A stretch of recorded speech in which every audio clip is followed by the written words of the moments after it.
Habits and Health, episode 72. Welcome to the Habits and Health podcast, where we believe creating healthy habits should be easy, brought to you by an educator and coach for anyone who wants to create a healthier life. Here's your host, Tony Wynyard. Habits and Health, my guest today, Hans Ambachtsheer, or as Hans just told me, just say Hans Ambachtsheer. Is that what many people call you instead? Yeah, it's just my pen name. It makes it so much easier. And you're in South Africa? Yes, the Eastern Cape. Cool. Have you always been there? I was actually born in the middle of South Africa, more to the upper part, and then we moved down to the lower part, the Western Cape, and yeah, we just like the coastal area, so we moved here to the Eastern Cape. And as far as I can remember, I think this is the first time I've had a guest from South Africa. I've had guests from many places around North America and Europe and Australia. I don't think I've had anyone from South Africa. So yeah, this might be the first. I'm happy to be the first. You're into sort of fitness and health, but testosterone seems to be especially something that's quite important to you. I remember the first time I started reading about it, and it was just something that resonated with me, maybe because I was young at the time. And it was just like, I'm a young man, I want high testosterone, all of these effects that testosterone can give you, I want more of that. And then I dove really into that. And as my journey progressed, I dove more into exercise because I was also a fan of exercising. And also longevity became a really important aspect to me. Like I want to make sure that everything is longevity based as well. So how can I incorporate high testosterone, lifting, health, and longevity all in one? But I'm just niching down, and I feel like that's my niche. I really enjoy being in that niche of testosterone and incorporating everything else into that. In this journey of discovering more about testosterone and all the things that are connected to it and so on, is there anything you would say that has been most surprising as you've learned more and more about testosterone? Surprising? I don't think so. Maybe initially when you start out, you're obsessed with testosterone. I want to get more testosterone. And then you research everything how to get more testosterone. But then you also end up realizing that low testosterone is oftentimes a symptom. So it's not the primary cause, but it can be a secondary cause of something else. So oftentimes just fixing something else can then lead to higher levels of testosterone. So that's always something to keep in mind. Don't be too narrowly focused on optimizing one aspect. So don't miss the forest for the trees.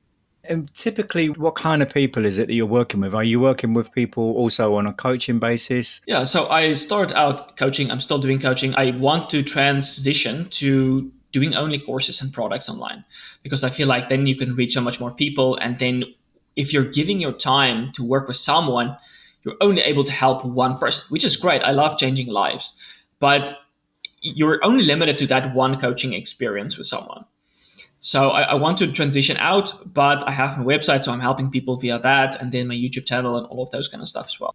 Is there a particular type of person that you're working with, or is it a wide range? I do, obviously, because I work with testosterone, it's men only. They tend to be between 25, 35, but I've worked all the way up with men into their 70s, so it's not specific to age. So all men that's interested, and I guess if a man feels like, okay, I have these symptoms of low testosterone, okay, how can I fix that? And then they come to me and it's like, okay, this guy seems to know what he's talking about.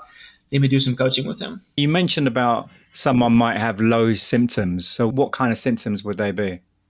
The most common symptoms is that you lose that enjoyment for life. So you do something rewarding and it doesn't feel rewarding anymore. So people that have low levels of testosterone tend to be more depressed than other people that have higher levels of testosterone. Then you also get the energy aspect. So you don't have as much energy. You're feeling more old. So testosterone declines with age. Some men, it declines faster than others. You struggle to build muscle. The accumulation of fat tissue is quite common. You start to suffer from insulin resistance, cardiovascular disease, metabolic syndrome in general. So when people go on TRT, they lean down, they gain more muscle. Their lipid profile improve, everything improve.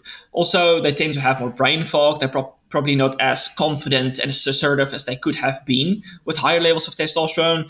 They might start to gain more body hair. That's actually something that people are not familiar with. They always associate lots of hair with androgens.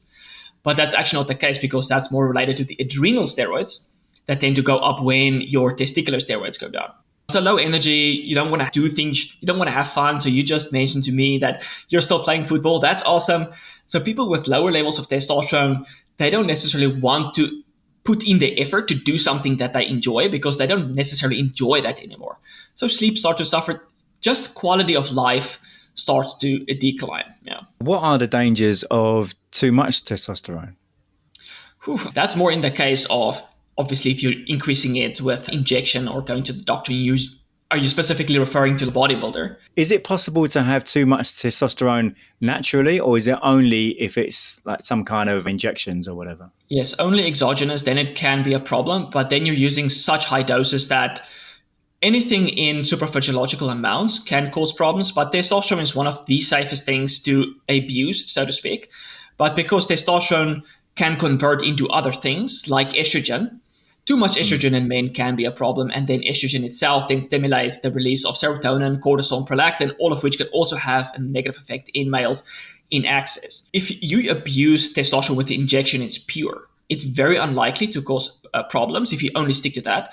Bodybuilders tend to abuse steroids. So it's not just testosterone, it's other synthetic steroids that can then start to mess with your lipids and your liver, especially if it's methylated and modified synthetic steroids.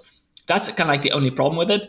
So if someone wants to go the TRT route, obviously work with a doctor, check your levels, keep an eye on your testosterone, DHT, and estrogen, see what's happening there if you need to modify anything. Because some people, let's say they have too much inflammation, it can convert too much testosterone into estrogen, make their symptoms worse, not actually better.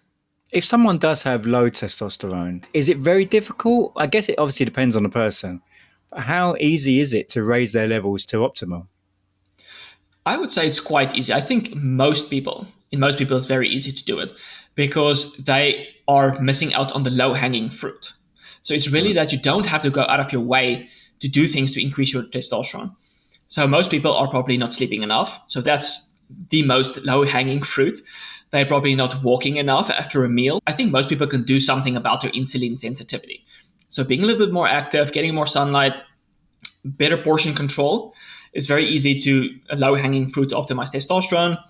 And then the kinds of food that you eat. So typically when I work with men and then they start to get side effects, low energy, and they perhaps get negative effects from testosterone.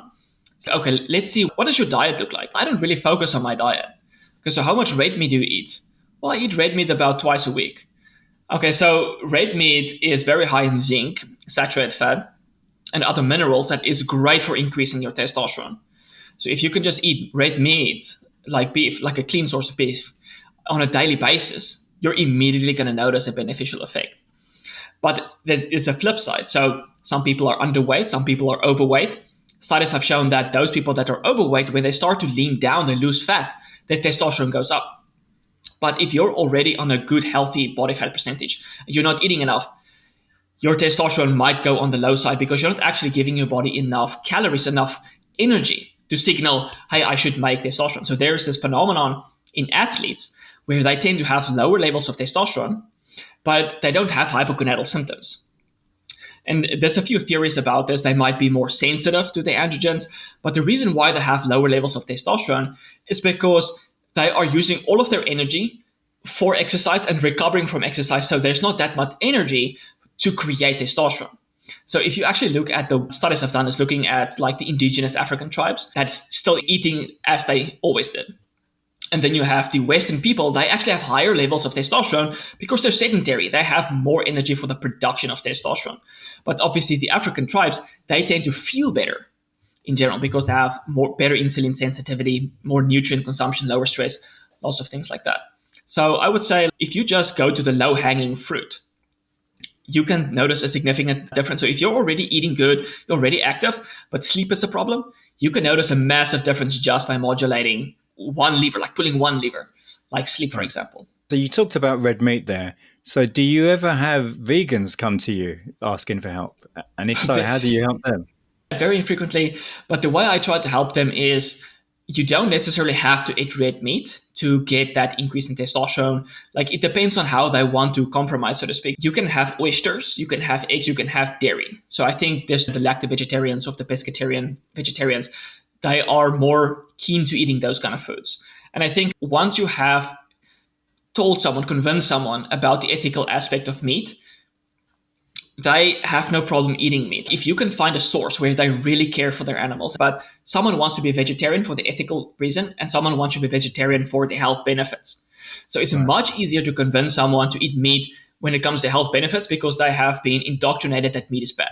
So all of those studies have already been debunked, and there's no a negative association when it comes to meat and health in general. So, okay, when I realized that, now I can start eating meat. But you don't have to eat a lot of meat. You can eat oysters because you're still getting those minerals like zinc, copper, selenium, the B vitamins, the healthy peptides that's anti-inflammatory that helps to increase your insulin sensitivity. Start with something small because you can eat like a can of oysters. It's small and get a host of those minerals that's going to help to increase your testosterone levels. And what about a family, they're trying to get pregnant and for whatever reason, they're having problems with pregnancy? And sometimes that can be down to low testosterone, can't it? Yeah, for sure. So again, there can be multiple reasons when it comes to fertility. Some of the main reason for infertility could be varicocele. And that's when one of the veins in the testis swells up, blood becomes a pool, there's more oxidative stress and inflammation, and that is damaging the Sertoli cells, reducing your fertility. So that's an aspect, have that checked. The other aspect could be, and there's some speculation about this, you're having your phone in your pocket all the time. The radiation is nuking your testes, and that can reduce sperm count. The other one is your underwear is too tight. You're wearing a tighty whities. So your testes can't cool down, and that causes oxidative stress to the testes. Another aspect could be that just you're metabolically inflexible. You're more insulin resistant. That is, again, also creating inflammation, which is the damaging the testes, the Sertoli cells, and your sperm and everything. So if someone, I would say the lowest hanging fruit is just to improve your insulin sensitivity. If you can do that, fertility and testosterone, everything, sleep, your energy will go up significantly. And then once you have more energy, you can pull on other levers to improve your testosterone and fertility. You can obviously niche more down and say, okay, this person has persistent infertility. What is wrong with them? So it could be that they have heavy metals in their testes that's accumulating. That's also quite a common cause. It could be that they are hyper-exposed to chemicals like xenoestrogens, so plastics and whatnot, products that they're using on themselves. I actually had this one client that has really persistent infertility. So you have to dive through so many reasons why does this person have this unique condition. But I would say like the lowest hanging fruit would be improving insulin sensitivity and lowering inflammation. I was listening recently to a discussion, and they were talking about heat shock proteins and things like usage of sauna and so on. And apparently guys who are trying to start a family who have saunas a lot, that can lower the sperm count in some way. So heat exposure like sauna isn't necessarily negatively correlated with infertility, but if someone is already prone to infertility, then it might be best for them not to continually expose themselves to excessive amounts of heat. So even like warm baths for a prolonged period of time can be detrimental. Sauna that can heat it up too much. A cold, on the other hand, is perhaps not as detrimental as heat, but too much cold can also be a problem. But generally, when people expose themselves to cold, it's for a much shorter duration compared to heat. So yeah, I would say that if you want to improve your fertility and you're doing sauna and access, like more than 2 to 3 times a week for more than 15 or 20 minutes, perhaps cut back on that. If it's not really helping, maybe it's moving you in the right direction, maybe cut back even more. Like a varicocele definitely worsens this. So if you have varicocele and you do too much sauna, that's kind of like the synergistic combo for bringing fertility. And it makes me wonder about the sauna studies, because in somewhere like Finland, and I lived in Finland for a while, and in Finland, everyone has saunas like all the time. It was unbelievable how often people were having saunas there. Yet, as far as I'm aware, their population rate is pretty high. I mean, they don't seem to be having a lot less children than any other country. Yeah, I wouldn't say that sauna is that detrimental on its own. Yeah. I'm not exactly sure how long they do it and then how frequently. Let's say they sauna every single day. Do you perhaps know how long they sauna at a time? When I was living in Finland, I was actually DJing in clubs. And what really surprised me was, so the clubs opened really early at 6 p.m. And around about 8:30 p.m., the club got really quiet. And it turns out the club had a sauna inside the club. And half of the people went to the sauna around about 8:30. And then they came back around about 9. And then the other half went to the sauna. So almost every night in the club, most of the people in the club who had just come for a night out went for a sauna halfway through. It was bizarre. I'd never seen anything like it. That's very interesting. I definitely think there needs to be more studies on it, but I think the overall beneficial effect of a sauna could negate the direct detrimental effect of heat on the testes. For guys who are maybe, we've touched upon before about bodybuilders, weightlifters, whatever. So they stereotypically, people think that they need huge amounts of testosterone. Is that the case? I have never used steroids or anything like that, so I don't really follow the steroid advice online because I don't really study it due to ethical reasons. But what I've heard experienced lifters and users say is that anyone that wants to start out, you should start low. So if you go on TRT, it's about 100 to 150 milligrams per week, depending on the individual.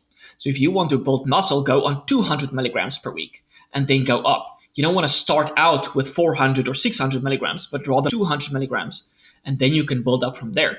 Now, the elite, the Olympians, they obviously are using massive amounts, like 1 gram or more. I really don't know on their dosages though. We hope you are enjoying this episode of the Habits and Health Podcast, where we believe creating healthy habits should be easy. One of the areas many people struggle with when it comes to their habits is healthy eating. That's why, once a month, Tony hosts a completely free nutrition webinar. You'll get practical tips on everything from meal preparation to snacking, grocery shopping, family-friendly recipes, and more. We invite you to register for the next nutrition webinar at tonywinyard.com. Now back to the show. This podcast is all about habits as well as health. What habits would you say have really helped you not only improving your testosterone, but general health as well? The biggest one for me, I would say, is sunlight has been the most effective. So I'm originally from Holland, or at least my dad is, and my mother is here from South Africa, so I'm a mix. So I always thought to myself, like, I prefer to be indoors. I prefer like the cloudy days and the colder days. And I perhaps don't need that much. I use it as an excuse. And then I just decided there was so much overwhelming research that sunlight is so beneficial for you in a variety of different ways. For example, in the summer, people tend to have higher levels of testosterone than in the winter. You get more sunlight exposure. Sunlight helps to increase dopamine, make you feel amazing, beta endorphins as well, promote blood flow. It's associated with so many different kinds of health benefits. So I was like, okay, you know what?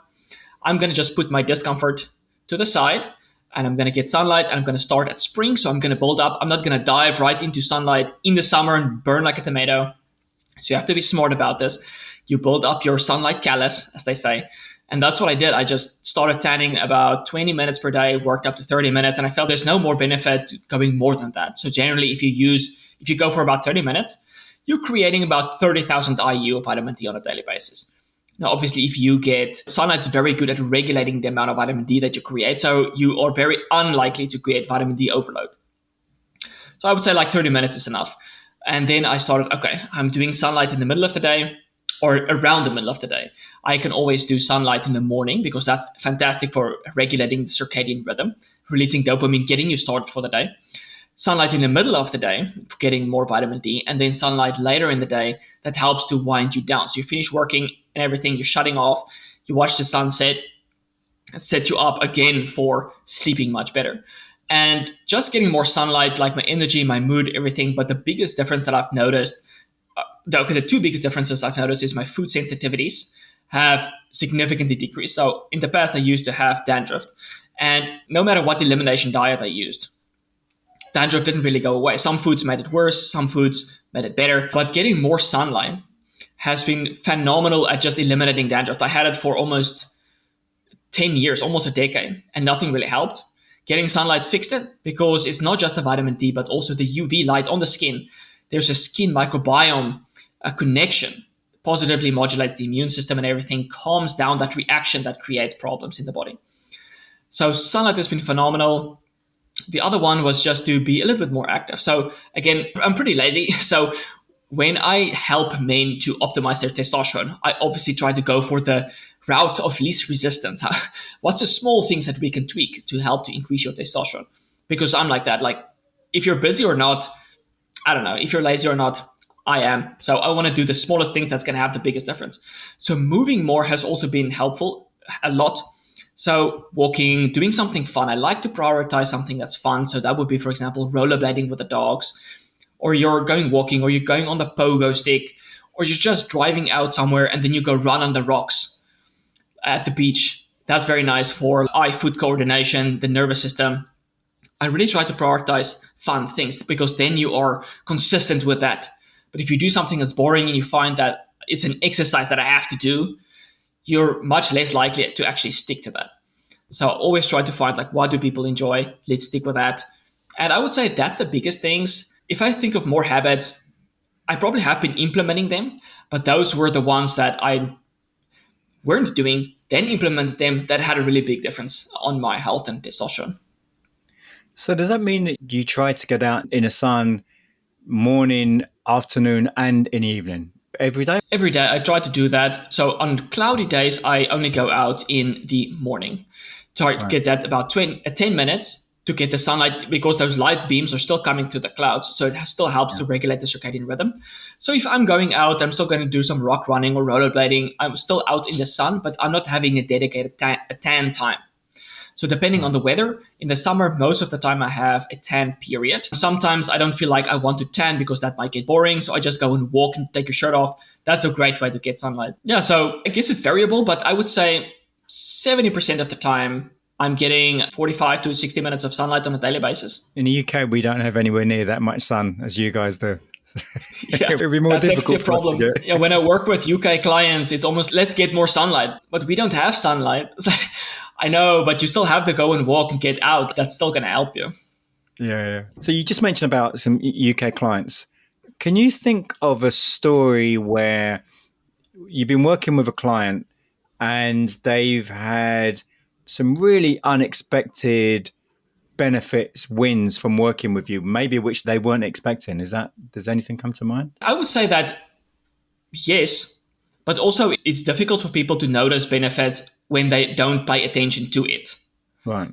So maybe like a couple of weeks, months later, oh wow, this aspect of my life had actually improved so much and I wasn't even thinking about it. So this is in my case as well. If I use a supplement and I expect this, I don't necessarily pay attention to this. And then later on, you might realize, you know what? My depression is gone. I have so much more energy than I thought I would have. Like this walking, the sunlight has made me addicted. And I think one of the things that happen, like when you go out, even if it's not sunny, you start to feel better, but then you get used to it. And then you stop because you feel like you're not improving. And a few months later, I feel so depressed. I have so low energy. And then I ask them, so how do you feel when you actually go and walk outside, even if it's like cloudy? It's like, always feel better. There's your answer. Get back in the habit that you were doing. And that re-emphasizes the importance of journaling, because if you are able, and it's not easy to do, and I struggle to do it, but if you can journal regularly, if you do make note of how you feel today, what changes there have been in your mood or your health and so on, you then got a better chance of some awareness around. A couple of months ago, I was feeling good all the time and I was going for a walk every day then. But I guess most people don't journal, so then they're not going to maybe have that awareness. I try to do the same with a diet log. So when I do radical changes to my diet, I try to write it down. And then because you take photos and you feel a certain way, but as you mentioned, you don't journal it. So you don't have reference for why you look that way or why you felt that way. So two of the biggest things that influence the way you look and feel is the lifestyle and the diet. So for example, I was having a lot of collagen tissue like a few months ago. You feel amazing. You feel more supple and more energetic. And then you feel like, you know what, maybe this isn't doing anything. And then I just eliminate it. And then a couple of months later, it's like, I think I was feeling a lot better, but you didn't journal. So you didn't know. So I am constantly paying attention to how I feel and what I'm eating. Now, you just imagine people that don't do that. They don't necessarily get a correlation between why they feel a certain way. Oh, I had some burritos and 2 days later, I'm pretty depressed. Oh, maybe the burritos is making my depression worse because it's just so irritating my stomach. So do you try to encourage your clients to use some kind of a journal? Actually not. You gave me a good idea that I perhaps should do that with my clients. Yeah, it's going to help with their awareness, isn't it? It can only help. So before we started recording, you were telling me about your putting together a book. How did this all come about? What was the reason why you thought writing a book would be a good idea? So I would just say it's not a massive book. Right. So I'm always doing content, I'm writing articles, I'm doing YouTube videos, but it feels like I'm only addressing one topic at a time. So it's still scattered. So if you Right. follow me for a while, you're going to get up to date with everything. But Right. let's say someone new comes to me. He wants to know, okay, what does a high testosterone lifestyle looks like? A high testosterone lifestyle. And my featured video on my YouTube channel is exactly that. It displays my life as what I do to maintain high levels of testosterone. So there is one reference. Okay, what can I reference back to that's in a written form? Because sometimes you want to skip through a video. You don't want to listen to 30 minutes again. This is this book that's going to give you all of the most important things that you can implement that's going to lead to higher levels of testosterone. How much fat should I eat again? Oh, yeah, let's go back to the book. It should be between this range. So you just give people like landmarks to aim for, and it depends on their education level. But coming back to the question you asked me, my typical client, they tend to be a little bit more informed. So very few tend to not know about calories or not know about that an egg has both protein and fat, for example. So they tend to be a little bit more educated. So when they come to me, it's okay, I know if I want to modulate my fat, this is what I should do. The audience of this show, I would say on the whole, they tend to be older. We have quite a wide range of listeners, but I think the majority are probably 40 plus. Is there anything that men that age should be have more awareness of, maybe things they need to do more for things like their testosterone and general health? I would say three things. The one is that you should become aware of what you eat, and then you will start to realize that, okay, perhaps I'm eating too much junk food. And perhaps I'm eating things that causes gut irritation, that's stimulating the immune system in a negative way. So you don't have to have celiac disease or eczema or psoriasis, which is visible symptoms of a stimulation of the immune system, but you can actually be asymptomatic. So certain foods like lectins and oxalates and gluten, they can still stimulate the immune system. So you have this small amount of inflammation. And that small amount of inflammation can be detrimental to the testes and slowly over time lead to lower and lower levels of testosterone. So be aware that, okay, what am I eating? Because people are so not aware of what they are eating. So just become aware of that. It's, for example, if you want to lose weight, just start weighing yourself so that you have an idea where you are and in which direction you are going when you start to modulate your diet. So become of what you eat, become aware, and then become aware of what specific foods are perhaps not making you feel very well. So I always recommend people that if you really feel bad, perhaps go on a slight elimination diet to improve your baseline. So if this is a scale of 1 to 10, and 1 is feeling awful, 10 is feeling amazing, and you're on 5, you are used to 5. Life is okay. I feel okay. I don't really have to change anything because you're used to that 5. So now you change your baseline, you eliminate food that causes inflammation, you start to walk a little bit more, you improve your insulin sensitivity, you go up on that scale. Now you start to feel like an 8. Okay, I feel great, but maybe I crave a burrito. Okay, eat a burrito. Okay, now you're back to 5. Oh my gosh, is that what a 5 feels like? I feel terrible. So if this is what the burrito makes me feel like, imagine what other foods make me feel like. So from an elimination diet, it's very easy to see, okay, I do good in this food, I don't do good in this food. Because you've changed your baseline, you became aware of how I can feel when I actually feel good. So anyone can do this. It's very simple. It just requires you to be a little bit more, what's the right word? Not consistent, it's disciplined to continue with this. So you can actually see and feel beneficial results very quickly. So even in a week or two of such a diet, 3 days even, you can start to notice a difference. So it's not, and I think this is the problem I try to talk to my audience about, is that when you go on a diet, a lot of people feel like this is for a lifetime. And then when they feel there's a slight hiccup, they just fall off the bandwagon completely because their expectations was wrong. So maybe set up expectations where you stick to this healthy diet for 3 days, then you have a cheat meal, and then you stick on it for 3 days. So over time, you're going to change your baseline.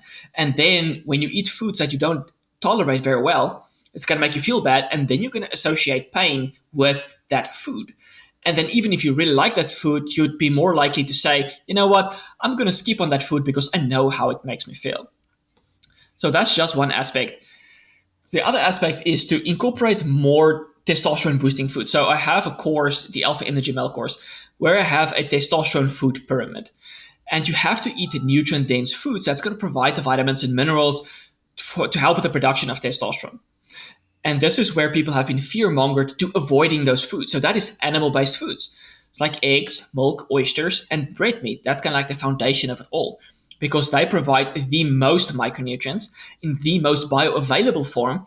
And these foods also tend to be tolerated very well, depending on the individual. Maybe they have a lactose intolerance, maybe they have an egg white intolerance. So depending on the individual. So they get their micronutrients like zinc, selenium, and iron and copper much more better in higher levels, higher amounts than plant foods. And more zinc, more magnesium, more of these minerals leads to higher levels of testosterone. So just add these beneficial foods, remove some of the inflammatory foods, and there you go. If I have to say something very simple, is have about a can of oysters 3 times a week. Maybe it's not going to have a massive difference, but it's going to have a difference. Because if you're not removing the inflammatory foods, you're not really changing that baseline, because you can't really feel great when there's still inflammation.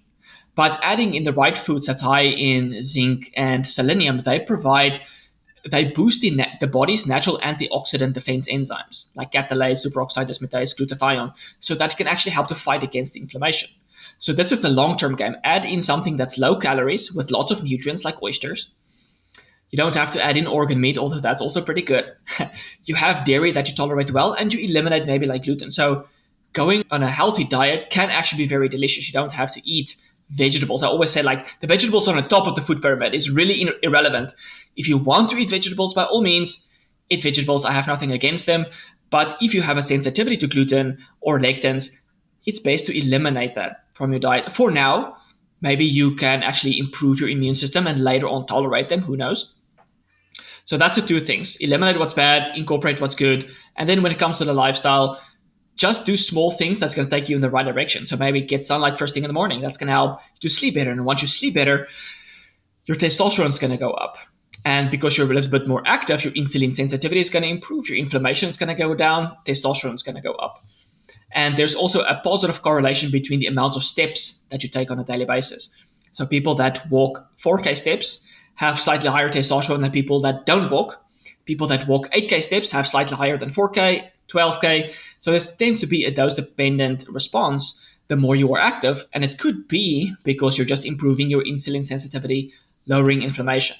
But interestingly, quick side note, is that it's not only your testes that can produce androgens, but actually your muscles as well, and your brain and your skin. So when you come in contact with the sun, actually stimulates steroidogenesis in the skin. And the same thing with the muscles. If you exercise, your muscles actually create androgens. So I think that's something that people don't know about.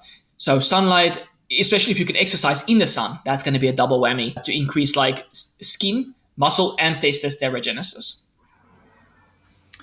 So if people want to find out more about you, Hans, or your website, your social media, so on, where would they go? The place where I tend to be most active is my website, men-elite.com. It's just where I post these articles to help men become at a more elite level. And then I'm on my YouTube at Hans Ambachtsheer, where I post videos about every second day, or related to testosterone, what to eat, what supplements, lifestyle, those kind of stuff. And then Instagram, more or less, just every now and again posting photos of and videos of having fun, emphasizing having fun, maybe eating this, maybe doing that. But I would say if they want to come forward information, my website and YouTube is going to be the place. A question I ask all of my guests is, can you recall a book that has really moved you in any way? So I would say there's a few books that move me in different ways. So one book that has moved me in a desirable way, I would say, is The 4-Hour Workweek by Tim Ferriss, just because he really hit on that pain point of independence and freedom. And because that is so important for me to have that freedom, because if you feel captive, not in a jail captive, but we tend to be captive in our routine, captive in our job, captive by finances and everything. Once we are free, our stress hormones drop significantly, and that improves our testosterone to cortisol ratio, making us feel so much better. So that freedom aspect is exactly what I always wanted. I don't think anyone wants to work on a job they don't like. So it's about shifting things in a way that is more suited to you so that you can live a better life. So it's not about working as little as possible. It's working as in a way that is most convenient for you. That's going to have the best healthy effect for you, I would say. Another book that was also great for the cognition, I would say, just is Awareness. I would say the title describes it all. Awareness by Anthony DeMello. Just becoming aware of yourself and other people, why you do what you do, why other people do what they do. And I would just say Tim Ferriss has been a great guy in this all, helping you to think of questions, to ask yourself. He actually recommended the awareness. That's why I read it in the first place. And always ask yourself these questions of, what do I really want in life? And then why? Just go down why all the way until you actually get an answer. Because when we're young, especially, we tend to get lost in, I want this, but actually you don't want this. So with Tim Ferriss's book, we think we want 1 million, but why do we want 1 million? Why do we want to be a millionaire? Because we want freedom. Okay, so we actually want freedom, and you can actually have freedom without being a millionaire, and most millionaires actually don't have the freedom. So always ask yourself, why do I want it? What do I really want? And pursue that even if it doesn't make sense at the moment. So don't compromise your current well-being for something that you think you might want long-term, but you don't actually want, because it's not the destination that is something that we must aim for. It's the journey there. Like now you're retired. Oh, I thought this would be great. Honestly, I think this sucks because I should have focused on the journey getting there. So I always made time for my family, having fun, playing football, doing this and that along the journey when you are young and are able to do it, because now you're old, you're retired, you have the money, but now you're too old to do any of those kind of stuff. So always ask yourself, what do I really want? Why? And stick with that. That's really important. And I would say the third book, just on personal development. There's so many books on personal development that's really helpful. But one that I like, because I guess because I look up to the author, is Awaken the Giant Within by Tony Robbins, just because he's such a manly man. I don't want to sound like I am admiring, but I am admiring. He's a very manly man. And he's just setting a good example of how to, I think if you can just find mentors like that, and you kind of mimic them in a way, like you absorb their teachings, that's going to put you forward so much further in life. So I would say that is the 3 books. And finally, can you think of a quotation that resonates with you for any reason? I'm not that strong on quotes, but I would say I just have this philosophy mainly on, I don't know if you're familiar with Jocko Willink. Basically what he's saying is that this is definitely something to aspire to, is this extreme responsibility, is you get in what you put out. And you see so frequently people having a victim mentality about, oh, the world is so mean to me. And I really strive not to be like that. I don't want to be the victim. Okay, so this happened to me. Why did it happen to me? How can I make sure it doesn't happen again? Because that's going to make you a stronger person. So I always want to find an opportunity to grow, even if it really sucks in that moment. Grow because you're going to be a stronger and better person, and you yourself can become a mentor in life, which ultimately is a pretty good goal. Hans, it's been an absolute pleasure. So thank you for sharing all your knowledge and experience, and I'm sure it's going to be very beneficial. So thank you. Thanks for having me on. I really enjoyed this conversation so far. Thank you. Next week is episode 73 with Rachel Beanland. And she's a public health doctor, a coach, yoga and meditation teacher. So it's quite an interesting combination. She supports women in medicine who are committed to personal development and looking to create a mindful and sustainable change and using evidence-based tools. And she guides them to find balance in building a career. So that's next week with Rachel Beanland. If you know anyone who'd get some value from some of the information that Hans shared with us in this week's episode, please do share the episode with them, and I hope you have a magnificent week. Thanks for tuning into the Habits and Health Podcast, where we believe creating healthy habits should be easy. If you enjoyed this episode, please subscribe and leave us a review on your favorite podcast app. You can also sign up for email updates and learn about coaching and workshop opportunities at tonywinyard.com. See you next time on the Habits and Health Podcast.